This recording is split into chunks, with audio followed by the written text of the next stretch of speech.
Hi there folks, Simon here. This is TAC University, a series where I go over some tips and tricks and maybe it's just some things that I've learned along the way of playing TAC to maybe help you bring your game to a higher level. Today we're going to talk about openings. Let's start out with some 5x5 openings and then we can move on to 6x6 once we've covered those. You may have noticed that in pretty much every size board, people tend to place their first pieces in the corners, especially in these competitive games. What the community has basically figured out is that playing in the corners, either adjacent or opposite, tends to be the best way to do things because it limits your opponent's ability to do certain things. You typically want to have center control as part of your game strategy in 6x6 especially, but eventually in the endgame in 5x5 as well. This allows you to go into multiple directions with your road threats, and that allows you to make a Tinue threat a lot easier. So in 5x5, we still go by this same thing where we place these pieces in the corners on our first turn. White then has a few other options. White can go immediately for this center control, or can do what we call the edge crawl. Now the edge crawl is the strongest of all the openings in 5x5 size. It's just very hard to deal with, very hard to shut down. Edge crawl is basically where you go along the edge and continue building and placing stones trying to make this road and just continue going straight down no matter what the opponent does. So if I were black in this position, I would probably place something here. I wouldn't want to wait too long because in 5x5, you don't have too many turns to block this because it is such a smaller board. So in this case, I would instead place here. And then I would have this momentum the entire time and just be able to keep placing, go around this piece.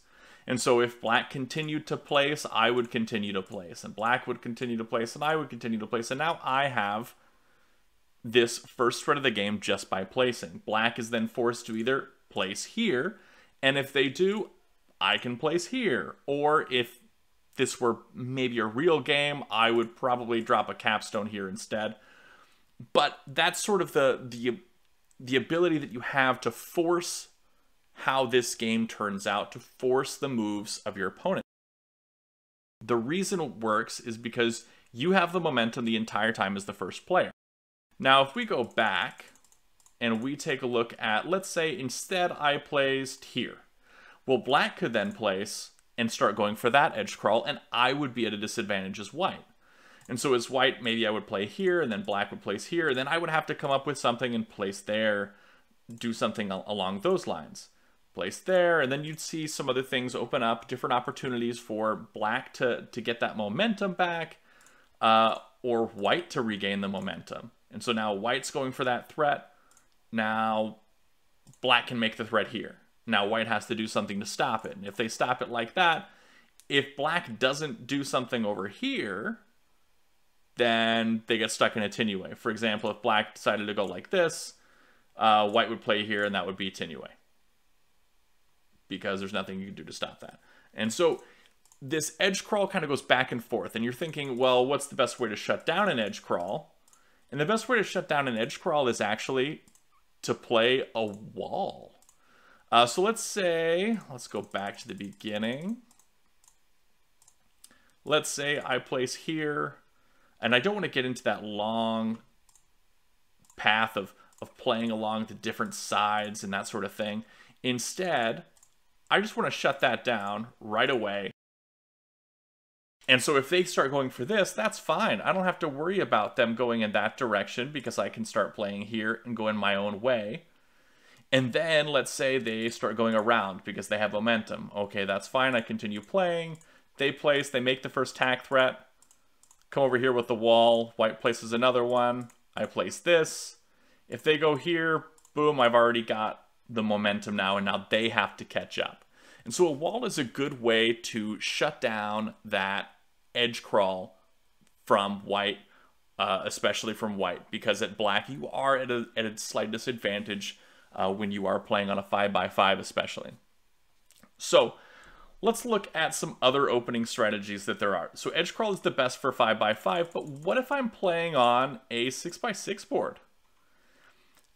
Edge crawl doesn't work super well on a 6x6 board because of two main reasons. Number one, playing on the edge in a 6x6 board, whoops, there we go. There are many more, there's one more move that black has in order to interrupt this, which doesn't seem like a lot, but is actually pretty big. And so I can start playing off here into the center, white can play here, I can play here, white can play here, and then I can go ahead and go for my wall, or go for a flat stone or something like that.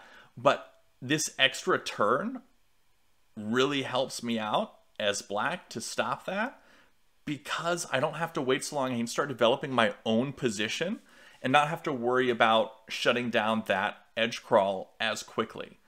Additionally, if you notice, since it's a bigger board, there is no center square, but white's edge is farther away from this center control, especially my center position, than in 5x5s.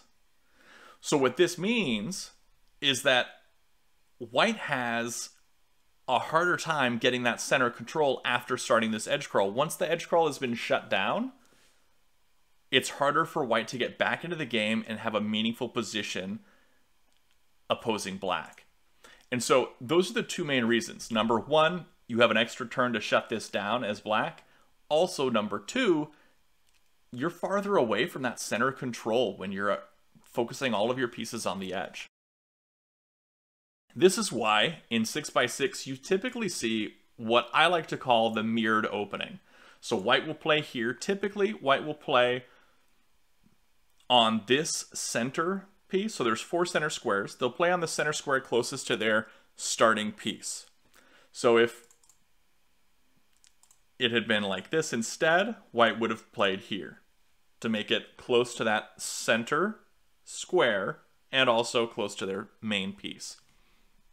And black typically will play here. And then you'll see this sort of center control mirrored play start out, which isn't super great for black because no matter what, black's going to have to make a first capture, going to have to make a first deviation, and kind of move away from this straight line road that white starts to build out. Now, white can build here or here.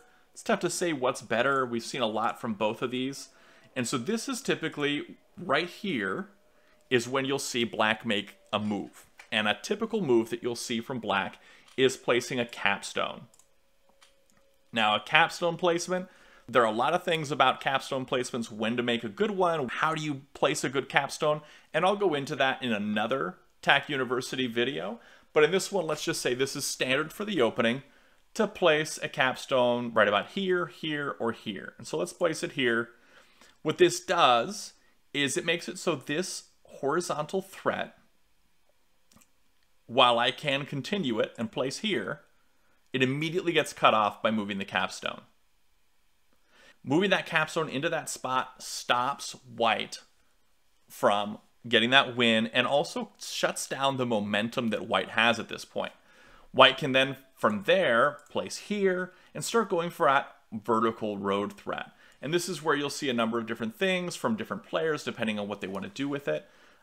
Black could start to build up ahead, build across, cut off that white threat, but that's a little bit too far into the game, so we won't cover that yet. But this is just the openings. And so you typically do see this capstone get placed right at this point. At this point, it's important to place it here or one turn prior, but not the next turn, because you can't place it on the next turn or you would lose because there would be a attack threat there. And so this capstone dropping here allows it to cut off right before it becomes really important. And so the reason you wait so long is to sort of have your opponent dedicate a lot of pieces and time and thoughts and planning into that road. While it's still very early on, you're making them commit to that horizontal threat so that you can then interrupt it immediately with that capstone that can't be recaptured, can't be smashed. It's shut down permanently. And so that's why you're forcing them to change directions. So that is the typical 6x6 opening. We saw some different openings, some deviations from that opening in the beginner tournament. Now, one of the things we saw was while white would place black's piece here, sometimes black would place white's piece right next to them. Now, this is an interesting opening strategy that first came about a few years back, but is starting to make a little tiny resurgence. Now, some people are playing this because they feel like as black, they can do a lot more from this position to interrupt white's threats. So white can start building onto this, but black knows that they have this flat here to interrupt later on. And so that's one of the strategies behind it, one of the thought processes behind this. I'm not quite sure what's best, if playing that is better for black or if playing those adjacent or opposite corners is better. We still need to go through a bunch of data to figure out how that's worked historically, but also we just need more games and more people to play in order to really figure this out and figure out these optimal opening strategies. Let's look at this. So if we do opposite corners, there is a thought process here that opposite corners is a little bit better because then you can mirror play like this and just anticipate where white's going to go and still benefit from it or control the narrative. So maybe force them into going one direction. So if I place here, white can still go up or to the side, doesn't matter. But if I had placed here instead, this would basically force white to say, okay, I'll go for a horizontal threat instead of that vertical. And so that's the thought process behind opposite corners. I'm not sure if it's a great way to go or if it could be best, but adjacent seems to be the standard for what people are doing of that mirrored opening. But if you want to switch things up sometimes, maybe throw your opponent off, make them think a little bit more, perhaps in a blitz tournament, that might be a good way to throw them off a little bit, is to play a different opening. Maybe even try that piece adjacent opening to mess with your opponent. Basically, those are the most common openings right now. I can revisit this topic another time if the openings change and evolve over time as they have over the past 5 years. That is all for today. Thanks for watching. Be sure to tune into the next video in this TAC University series. And as always, be sure to check out the description of this video to find all the resources for TAC, like the TAC subreddit, and especially the TAC Discord, which is the community hub where you will find all sorts of people to play with and discuss all things TAC. And you can even play asynchronous games, that is games without a timer, that you can play even one move per day in the Discord server without even using any external programs, just right there into the Discord server. It's really fun, really easy. It's a great way to play with some folks and get better at TAC without all that pressure of having maybe a time limit or carving out that time during the day to play on playtac.com. Again, all the resources are there, playtac.com, the Discord server, the subreddit, my Instagram, my Twitch, all those fun things that are my social media, and all the general TAC links are all there. How to play videos and all that jazz. Be sure to check that out, and until next time, have a great day and happy tacking.